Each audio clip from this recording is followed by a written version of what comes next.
رب العالمین والصلاة والسلام علی سید الانبیاء والمرسلین وعلی آلہ وصحبہ اجمعین نشہد ان لا الہ الا اللہ وحدہ لا شریک لہ ونشہد ان سیدنا محمد عبدہ ورسولہ صلی اللہ علیہ وعلی آلہ وصحبہ وبارک وسلم تسلیما کثیرا دائما ابدا۔ محترم معزز برادران ملت، مکرم سامعین و محترم ناظرین، اللہ رب العزت نے اپنے حبیب مکرم نبی معظم صلی اللہ علیہ وسلم کی امت پر جو خصوصی انعامات کے فیصلے فرمائے ہیں، ان میں سے ایک بات یہ بھی شامل ہے کہ اس امت کے لیے کئی دنوں میں، کئی تاریخوں میں، کئی راتوں میں خصوصی انعامات اور اللہ رب العزت کی خصوصی نوازشات کے اسباب مہیا فرمائے گئے ہیں، جن میں سے ایک لیلۃ البرات بھی ہے، شب برات بھی ہے، اس کو لیلۃ النصف من شعبان بھی کہا جاتا ہے۔ شعبان کی 15ویں شب یعنی 14 تاریخ کو جب سورج غروب ہو جائے اور پھر 15ویں شب جب شروع ہو تو اس کو لیلۃ النصف من شعبان یا شب برات کہتے ہیں، اور اس رات کو کئی ناموں سے پکارا جاتا ہے۔ لیلۃ البراءت کہتے ہیں کیونکہ اس رات اہل ایمان کی نجات کے فیصلے ہوتے ہیں، ان کی مغفرت ہوتی ہے۔ لیلۃ الدعاء بھی کہا جاتا ہے کیونکہ اس رات دعائیں قبول ہوتی ہیں۔ لیلۃ القسمہ بھی کہا جاتا ہے، اس کی وجہ یہ ہے کہ اس رات فرشتوں کو امور تکوینیہ تفویض کیے جاتے ہیں، مطلب یہ کہ سال بھر میں کون مرنے والا ہے، کون پیدا ہونے والا ہے، کس کو کیا ملنے والا ہے، سال بھر کے لیے فیصلے ہوتے ہیں اور فرشتوں کو ان سے باخبر کیا جاتا ہے۔ اس رات کو لیلۃ المبارکہ بھی کہتے ہیں کیونکہ یہ رات برکت والی رات ہے۔ اس رات کے اور بھی کئی نام ہیں۔ لیلۃ الغفران بھی اس رات کا ایک نام ہے۔ لیلۃ العتق من النیران بھی اس رات کا ایک نام ہے۔ شعبان کی 15ویں شب کے فضائل کے حوالے سے احادیث مبارکہ میں بہت واضح مضامین ملتے ہیں۔ امام احمد بن حنبل نے اپنے مسند میں حدیث نقل کی، امام طبرانی نے بھی اس حدیث پاک کو المعجم الکبیر میں، المعجم الاوسط میں نقل کیا، امام بیہقی نے شعب الایمان میں بھی یہ حدیث نقل کی کہ حضور نبی کریم صلی اللہ علیہ وسلم ارشاد فرماتے ہیں کہ شعبان کی 15ویں شب کو اللہ رب العزت اپنے بندوں کے لیے نزول انزال فرماتا ہے اور ایمان والوں کی مغفرت فرما دیتا ہے۔ اس حدیث پاک سے اس بات کا پتہ چلتا ہے کہ شعبان کی 15ویں شب کو پروردگار عالم اپنے بندوں کے لیے نزول اجلال فرماتا ہے، اپنی تجلی خاص فرماتا ہے اپنے بندوں کے لیے جیسا اس کی شان کے لائق ہے، اور اس سے اس بات کا بھی پتہ چلتا ہے کہ اس رات اہل ایمان کی مغفرت کی جاتی ہے۔ اور حدیث شریف کے بقیہ مضمون میں یہ بات بتائی جا رہی ہے کہ جو کینہ پرور ہیں ان کو چھوڑ دیا جاتا ہے۔ بعض روایتوں میں بتایا گیا کہ جو مشرک ہے اس کو چھوڑ دیا جاتا ہے، بعض دیگر روایتوں میں دیگر چند بد نصیبوں کا بھی ذکر ہے کہ ان کو چھوڑ دیا جاتا ہے۔ بقیہ لوگوں کی، بقیہ اہل ایمان کی مغفرت کر دی جاتی ہے، ان کی برات کا فیصلہ کر دیا جاتا ہے۔ یہی وجہ ہے کہ اس رات کو لیلۃ البرات کہتے ہیں۔ اور اس رات کو لیلۃ الدعاء کیوں کہا جاتا ہے؟ اس کی وجہ یہ ہے کہ اماں جان ام المومنین سیدتنا عائشہ صدیقہ رضی اللہ تعالیٰ عنہ سے روایت ہے، امام ابن ماجہ نے اس حدیث کو نقل کیا کہ حضور نبی کریم صلی اللہ علیہ وسلم ارشاد فرماتے ہیں، ام المومنین عائشہ صدیقہ رضی اللہ تعالیٰ عنہ کی روایت ہے کہ حضور نبی کریم صلی اللہ علیہ وسلم ارشاد فرماتے ہیں، اور اس حدیث کو سیدنا مولا کائنات علی المرتضیٰ کرم اللہ وجہہ کریم نے بھی نقل فرمایا کہ حضور نبی کریم صلی اللہ علیہ وسلم ارشاد فرماتے ہیں کہ جب شعبان کی 15ویں شب آتی ہے تو اللہ رب العزت آسمان دنیا پر نزول اجلال فرماتا ہے۔ 14ویں تاریخ کا سورج جیسے ہی غروب ہوتا ہے، 15ویں تاریخ جیسے ہی شروع ہوتی ہے تو اللہ رب العزت آسمان دنیا پر نزول اجلال فرماتا ہے، اور اپنے بندوں کو ندا دیتا ہے، پوچھتا ہے کہ ہے کوئی مجھ سے مغفرت طلب کرنے والا کہ میں اس کی مغفرت کروں، ہے کوئی مجھ سے رزق طلب کرنے والا کہ میں اس کو رزق عطا کروں، ہے کوئی مصیبت زدہ کہ میں اس کی بلا دور کروں، ہے کوئی ایسا اللہ رب العزت یہ ندا دیتا ہے، اور پروردگار عالم کی جانب سے یہ ندا صبح صادق تک، صبح شروع ہونے تک ہوتی رہتی ہے۔ الا من مستغفر فاغفر له، الا مسترزق فارزقه، الا مبتلی فاعافی، الا کذا الا کذا، ہے کوئی مغفرت طلب کرنے والا کہ میں اس کو بخش دوں، ہے کوئی رزق طلب کرنے والا کہ اس کو رزق عطا کروں، ہے کوئی مصیبت زدہ کہ میں اسے عافیت عطا کروں، ہے کوئی ایسا اللہ تعالیٰ اس طرح ندا فرماتا ہے حتی یطلع الفجر، یہاں تک کہ فجر کا وقت آ جاتا ہے، اس وقت تک برابر یہ ندا ہوتی رہتی ہے۔ یہی وجہ ہے کہ اس رات کو لیلۃ الدعاء بھی کہتے ہیں، لیلۃ الاجابہ بھی کہتے ہیں، یہ دعا کی رات ہے اور یہ دعا کی قبولیت کی رات ہے، اور اس رات کو لیلۃ القسمہ بھی کہا جاتا ہے۔ تقسیم ہونے کی یہ رات ہے، تو کیا تقسیم ہوتا ہے؟ تو انسانوں کے لیے اللہ رب العزت کی جانب سے فیصلے مقرر کیے جاتے ہیں کہ سال بھر میں کون مرنے والا ہے، کون پیدا ہونے والا ہے، کس کو کیا ملنے والا ہے، یہ سب فیصلے ہوتے ہیں، اور اللہ رب العزت کی جانب سے اس کے بندوں کے لیے انعامات تقسیم ہوتے ہیں، ان کے لیے فیصلے کیے جاتے ہیں۔ فرشتوں کو باخبر کیا جاتا ہے کہ سال بھر میں کس کے ساتھ کیا ہونے والا ہے۔ جو اہل خدمت فرشتے ہیں ان کو بتایا جاتا ہے کہ سال بھر کس کے ساتھ کیا کرنا ہے، کیا معاملہ پیش آنے والا ہے، اور اللہ کے حکم سے ان کو کیا کرنا ہے۔ تو اس واسطے اس رات کو لیلۃ القسمہ بھی کہتے ہیں، یعنی اس رات تمام اہم امور کے فیصلے بھی کیے جاتے ہیں۔ اس رات کو لیلۃ الدعاء اور لیلۃ القسمہ کہا جاتا ہے، اور لیلۃ البرات بھی کہا جاتا ہے، لیلۃ الغفران بھی کہا جاتا ہے، لیلۃ العتق من النیران بھی کہا جاتا ہے۔ اس کی وجہ یہ ہے کہ اس رات اللہ رب العزت اہل ایمان کی مغفرت فرماتا ہے اور اہل ایمان کی برات کے فیصلے کیے جاتے ہیں۔ امام ترمذی نے، امام ابن ماجہ نے حدیث پاک نقل کی کہ حضور نبی کریم صلی اللہ علیہ وسلم ارشاد فرماتے ہیں، اس حدیث پاک کو امام ابن ماجہ نے اما جان ام المومنین بی بی عائشہ صدیقہ رضی اللہ تعالیٰ عنہ سے بھی روایت کیا ہے کہ حضور نبی کریم صلی اللہ علیہ وسلم ارشاد فرماتے ہیں کہ 15ویں شعبان کو، شعبان کی 15ویں شب کو اللہ رب العزت نزول اجلال فرماتا ہے آسمان دنیا کی جانب، اور قبیلہ کلب کی بھیڑ بکریوں کے بالوں سے پڑھ کر مغفرت فرماتا ہے۔ اس حدیث پاک میں پہلی بات تو یہ معلوم ہو رہی ہے کہ پروردگار عالم شعبان کی 15ویں شب کو آسمان دنیا کی طرف نزول اجلال فرماتا ہے، تجلی خاص فرماتا ہے، جیسا کہ اس کی شان کے لائق ہے۔ اور دوسری بات اس حدیث پاک سے معلوم ہو رہی ہے کہ پروردگار عالم اس رات قبیلہ کلب کی بھیڑ بکریوں کے بالوں سے پڑھ کر اہل ایمان کی مغفرت فرماتا ہے۔ شارحین فرماتے ہیں کہ قبیلہ کلب کی بھیڑ بکریوں کا ذکر یہاں پر اس لیے کیا گیا کہ عرب میں جتنے قبائل تھے ان قبائل میں سب سے بڑھ کر بھیڑ بکریاں قبیلہ کلب کے پاس ہی تھیں۔ یہی وجہ ہے کہ حضور نبی کریم صلی اللہ علیہ وسلم نے اس کی مثال دے کر ارشاد فرمایا کہ اتنی بڑی تعداد میں قبیلہ کلب کی بھیڑ بکریوں کے بالوں سے پڑھ کے اہل ایمان کی اللہ رب العزت مغفرت فرماتا ہے۔ لیلۃ البرات دعاؤں کی قبولیت کی رات ہے۔ اس تعلق سے اکابرین امت نے وضاحتیں فرمائی ہیں۔ سیدنا امام شافعی قدس اللہ تعالیٰ سرہ الحدیث کا ارشاد مبارک بہت مشہور ہے۔ کتاب الام میں سیدنا امام شافعی قدس اللہ تعالیٰ سرہ الحدیث نے ارشاد فرمایا ہے کہ 5 راتیں ایسی ہیں کہ جن راتوں میں دعائیں قبول ہوتی ہیں۔ ایک جمعہ کی رات، دوسرے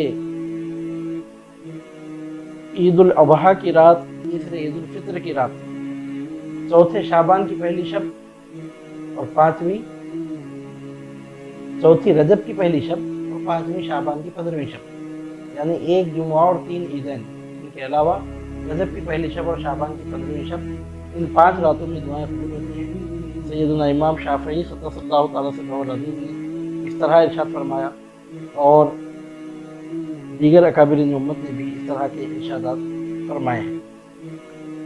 ابن ماجہ میں حدیث ملتی ہے، حضرت مولا کائنات علی المرتضیٰ کرم اللہ تعالیٰ وجہ الکریم روایت فرماتے ہیں کہ حضور نبی کریم رحمت للعالمین صلی اللہ علیہ وسلم نے ارشاد فرمایا، اذا كانت ليلة النصف من شعبان فقوموا ليلها وصوموا نهارها، کہ جب شعبان کی 15ویں شب آئے تو اس کی رات کو قیام کرو اور دن کو روزہ رکھو۔ اس کے بعد وہی مضمون آ رہا ہے کہ فإن الله ينزل فيها لغروب الشمس إلى السماء الدنيا فيقول ألا من مستغفر فأغفر له، ألا مسترزق فأرزقه، ألا مبتلي فأعافيه، ألا كذا ألا كذا حتى يطلع الفجر۔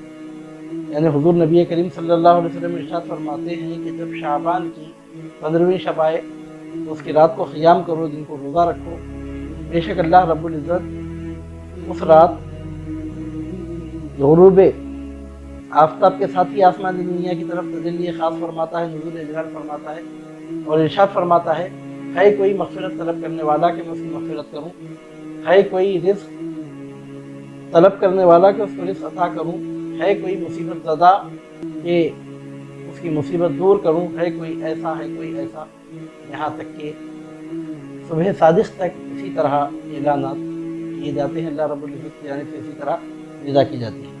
تو اس حدیث پاک میں جو حضرت مولا مشکل کشا شیر خدا اسد اللہ و رسولہ باب مدینۃ العلم کرم اللہ تعالیٰ وجہ کریم علیہ السلام سے روایت آتی ہے کہ سید الانبیاء اشرف المرسلین سید الاولین والآخرین حبیب رب العالمین نبینا و شفیعنا و حبیبنا و نبینا مولانا محمد الرسول اللہ صلی اللہ علیہ وسلم نے ارشاد فرمایا کہ اس تاریخ کی رات کو، شعبان کی 15ویں تاریخ جب آئے تو شب کو روزہ رکھو، شب کو نماز پڑھو اور دن کو روزہ رکھو۔ اس ارشاد گرامی سے اس بات کا پتہ چلتا ہے کہ لیلۃ البرات میں بطور خاص عبادت کا اہتمام کیا جائے، نمازیں پڑھی جائیں اور پھر دن کو روزہ بھی رکھا جائے۔ تو لیلۃ البرات میں کیا کیا جائے؟ پہلی بات تو ہے کہ لیلۃ البرات ہے کیا؟ تو یہ تو مغفرت کی رات ہے، برات کی رات ہے، فیصلوں کی رات ہے۔ اللہ رب العزت آسمانی دنیا پہ نزول اجلال فرماتا ہے، ندا دیتا ہے، جس کو جو مانگنا ہے مانگے، دعا قبول کی جائے گی۔ اس کی خصوصیت، اس کے فضائل۔ شب برات کے اعمال کیا ہیں، ان کو کرنا کیا چاہیے، یہ سوال عموماً یہاں سامنے آتا ہے۔ تو اس تعلق سے 5-6 باتیں میں آپ کے سامنے عرض کرنے جا رہا ہوں۔